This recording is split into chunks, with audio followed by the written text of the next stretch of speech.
In the capital of the Howard Empire, in the year 3589 after the Common Era, flames raged everywhere as people fled in panic, cries for help echoing throughout. After losing his young child to a nobleman in Howard, the dragon Gene Locker viciously attacked the empire, proclaiming, "You vile creatures you dare steal my Lois with thousands of lives, I will make you pay for killing my child."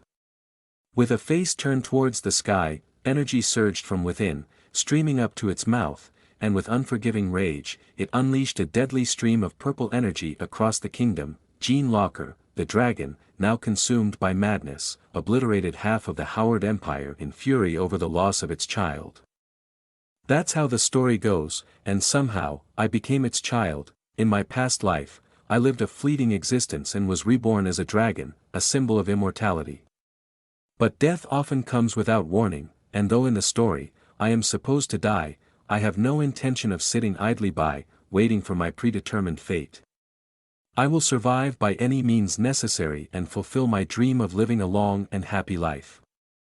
A red-haired knight shouted, "Prepare yourself, Gene Locker, today we will put an end to your assault on the Howard Empire."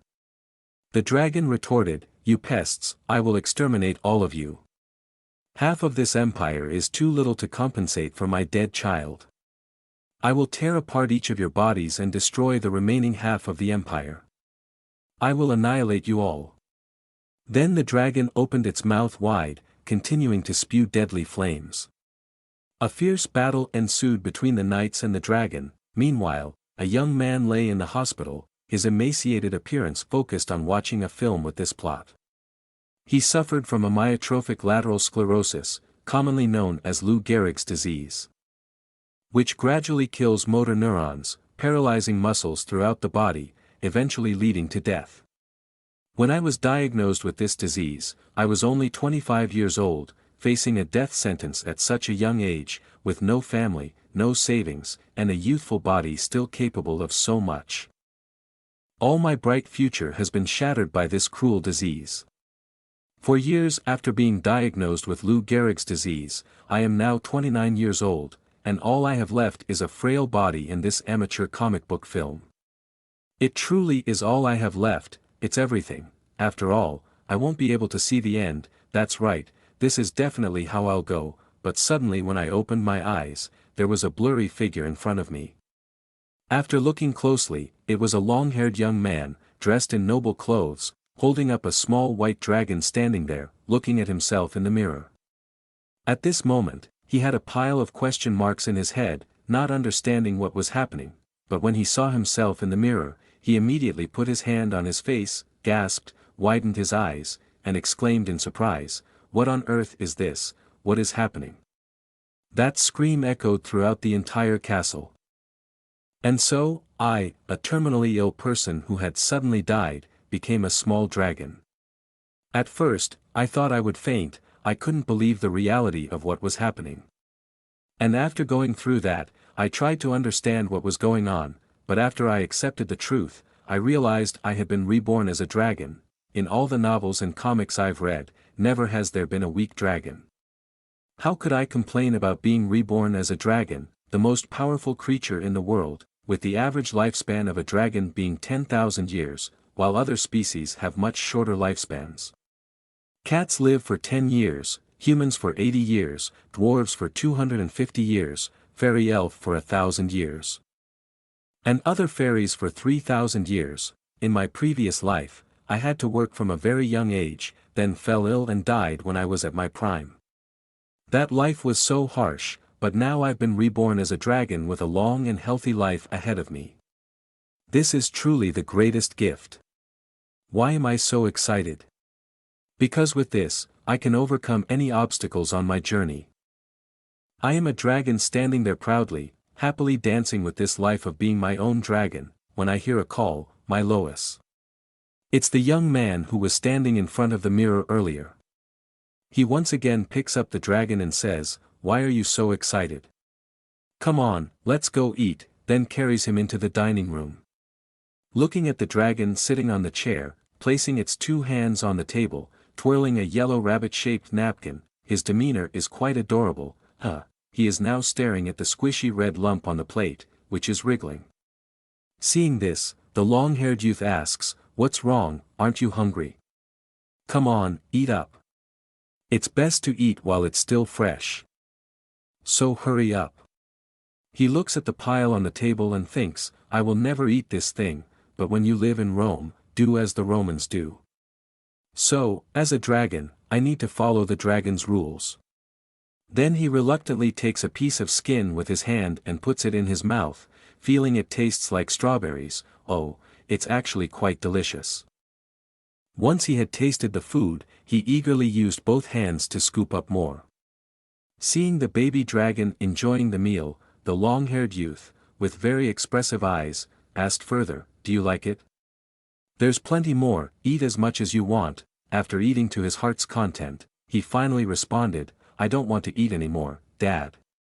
As soon as the word "Dad" came out, the young man seemed struck by lightning, an arrow piercing through him, before he raised a finger as if lecturing and said, "What's wrong with you?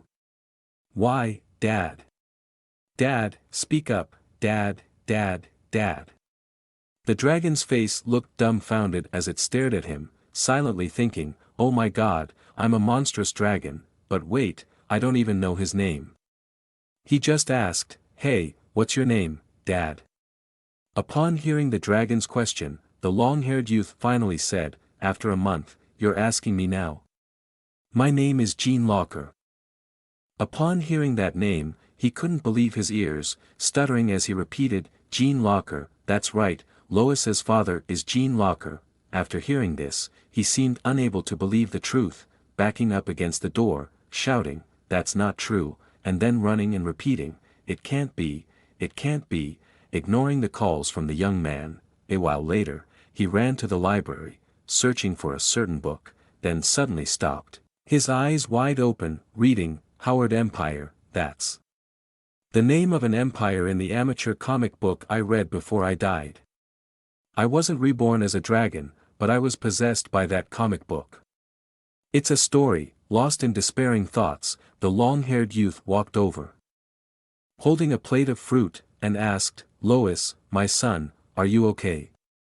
He looked at the young man and thought, "He's indeed a kind and caring father, but he will become a serial killer. What the heck, I will never have peace again. Because of your arrogance, I will dye this continent in blood," precisely because Gene Locker went insane after his little child was murdered by a human. And that means, then he asks, "Father, do I have any brothers or sisters?" The young man is currently feeding him and appears surprised by the question, brothers or sisters? No, just Lois." Upon hearing this, he breaks out in a cold sweat, his limbs trembling as he asks, "So, does father have any plans to have more children?" Upon hearing this, the young man laughs and replies, "No, father promised mother that we would only have one child to raise properly." He continues to ponder, "Before and after me, there was no one else, so does that mean the small child who died is me?" At this realization, it feels like a bolt of lightning striking him, leaving him stunned and crestfallen. In the story, Gene Locker lost his child and went mad with the entire empire. So, am I just a catalyst for the story to begin? The offspring of a ruthless dragon, destined to evaporate and disappear before the story even truly begins. "I have become a dragon scheduled only to die," he cries out, collapsing and fainting in the arms of the long-haired youth. The next day, he is lying dejectedly on a pile of precious gold and silver. In despair, he mutters, "If my previous life was plagued by illness, then this one isn't much better. How can I possibly spend all this money when I'm about to die again? What's the point of it all?" Then he roars out flames, "No, I cannot die like this." Afterwards, he returns to his room, sits down on the chair, and continues to search for some heavy book. He admits that this guy is really good at finding books. Opening the pages, he starts writing while reading and thinking, "The year Gene Locker went mad, I need to remember that year. Gene Locker lost his child and went mad, right? If I can figure out the year that dragon went mad, then I can know when I will die. And that year is 3589 AD, then suddenly he widens his eyes, "That's right," he exclaims, and quickly writes in his notebook, "It's now 3090, so I'm between the ages of 498 and 499. That means, a year before I become an adult, I will die as a child. Then he scratches the paper with his fingernail, shredding it. With a determined face, he says, "No, I can't die. In the next 499 years, I must survive. I won't give up. I will defeat this damn fate." Then at the dining table, he eats as if he has never eaten before.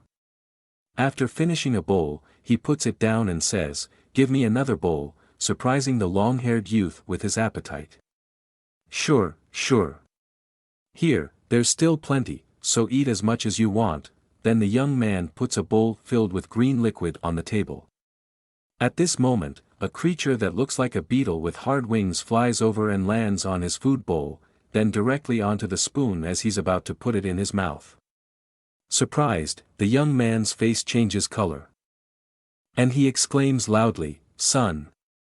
He quickly rushes over, swinging his arm to knock the spoon away, making the beetle fall to the ground. Confused, he angrily asks, What was that?"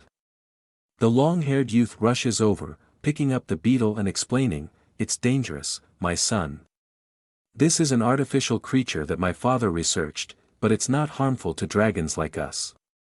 However, because it's still small, it could be dangerous for you since they are very poisonous." Hearing the word poisonous, he gasps in shock, "But since I didn't eat it, I guess it's okay." Then the young man rotates the beetle in his hand, thinking, "I wonder if it accidentally escaped from the laboratory." Hearing this, he breaks out in a cold sweat, thinking, "That was close. I need to be more careful." After the meal, he walks down a corridor filled with iron guards holding long spears. Holding a book, he walks and reads when suddenly, one guard unexpectedly emits a red light and assumes a stance preparing to strike. Before he can react, the guard swings the spear down. At this moment, he turns around and only manages to shout, when suddenly, the long-haired youth rushes in from nowhere, pushing him away and lifting his arm to block the spear coming down. His eyes glow with a purple aura, and in an instant, he causes the guard statue to explode with a boom. Afterwards, he turns to the baby dragon and asks, "Lois, are you okay?" "Strange, I'm sure I set it up so it wouldn't harm you." He's standing there rooted to the spot, his soul probably still not fully returned to his body, silently thinking, "I almost died twice in just a few minutes, it's unbelievable." Nevertheless, a few days later, nothing else happened, and I began to regain my confidence. Now both of them are strolling outside in the meadow, and he is in a very good mood, exclaiming, "Hey, it's beautiful, wow. That mountain is huge." The long-haired youth points to that mountain, explaining, "That's the tooth of the earth, one of the two gigantic mountains at the end of the continent. It's famous for being the habitat of many mysterious species." Then a butterfly flies over, and he is playing with it when suddenly, dark clouds roll in, and boom, a lightning bolt strikes him directly, leaving the dragon looking as if it's been roasted. The long-haired youth immediately rushes over, but before stopping there, another lightning bolt, boom, comes down on him. At this moment, he silently thinks, "What is this? Ah, I understand now, it wants me to die early." Just when he thought it was over, unexpectedly, a third lightning bolt, this time even larger and brighter than the previous two, and it's green, strikes down again, making his hair stand on end. I wonder if dragons even have hair. Meanwhile, the long-haired youth is holding him in his arms, crying loudly. The next day, he finds himself in a room, biting his own tail to check, "Am I dead yet?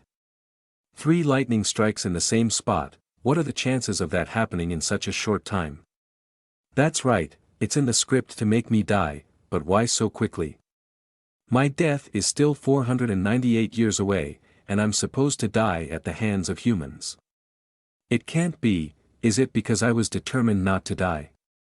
Damn it. Are you saying the original story only begins when I die?" But then I wondered, how did the little dragon in the comics survive for 500 years? Why, this is too complicated, I don't have time for this, I need to do something to save myself from this death omen. Afterwards, he rushes to the room of the long-haired youth and bursts in, shouting loudly, "Daddy!" Hearing the unexpected call, the young man responds, "Daddy." "What's wrong, Louis?" "Daddy, Daddy, do we have any devices at home that can protect me?" "Protective devices?" "Yes, but you're still too young to use them. You need something called attribute power, and you need to train a lot to be able to use them. Right now, you're still very young. You can learn when you're a little older. Maybe in a few hundred years." No, he doesn't agree with that. He insists, "No, I want to learn now, right away." At this point in the chapter, please leave your comments in the comments section below. And I hope you'll subscribe to my channel to motivate me to release the next chapter soon. Thank you very much. Bye bye.